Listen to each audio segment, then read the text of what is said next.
Nous sommes en pleine période de soldes en ce moment. Ils ont commencé il y a un petit peu plus de 2 semaines.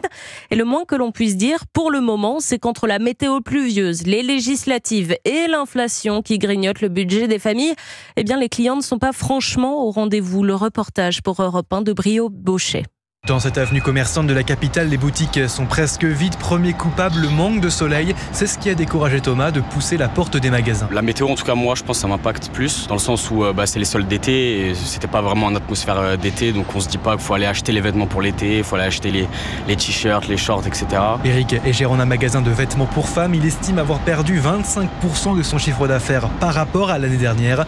La faute au contexte politique, selon lui. C'est comme si on rentrait dans une période un peu électorale avant les présidentielles. Tout le monde met un peu le frein à main partout, tout le monde a peur. Je pense que ça joue sur tout le monde. Autre facteur, l'achat de vêtements fait de moins en moins partie des priorités des Français. En 2023, ils étaient 4 sur 5 à vouloir faire baisser leur budget shopping. Karine le vérifie dans son magasin. Vu le contexte actuel, il est clair que les femmes ne s'habillent plus du tout de la même façon et ne consacrent plus du tout le même budget. Il est clair qu'il peut arriver qu'une cliente qui voulait 3-4 pièces, elle en prenne que 2. Maintenant, les achats sont ciblés et sont amortis. On sait ce qu'on veut et on vient pour ça. Mais les professionnels veulent y croire. Il reste encore plus d'une dizaine de jours pour attirer les clients et inverser la tendance. Brio-Bochet.